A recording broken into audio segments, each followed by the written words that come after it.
If you didn't know, G fees or guarantee fees are the most interesting thing that you've probably never heard of. It's the most significant factor in that spread that Andrew was talking about between the 10-year treasury bonds and, average 30-year fixed overnight is these fees that are charged by Fannie Mae, Freddie Mac, the guarantee fees.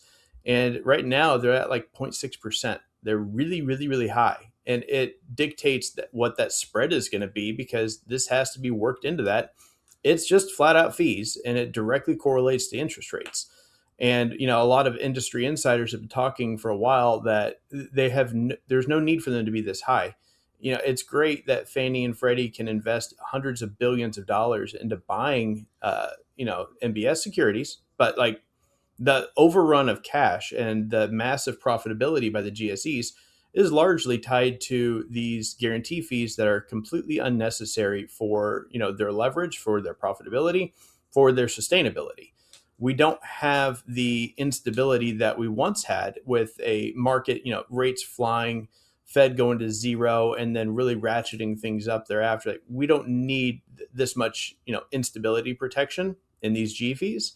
And so there was an article written and shared on Bloomberg. The article was written at the end of January, but it talks about between buying the 200 billion of MBS and cutting guarantee fees by roughly 25 to 35 bips, that could, help this administration hope to achieve total mortgage rate declines by about another 50 basis points this year.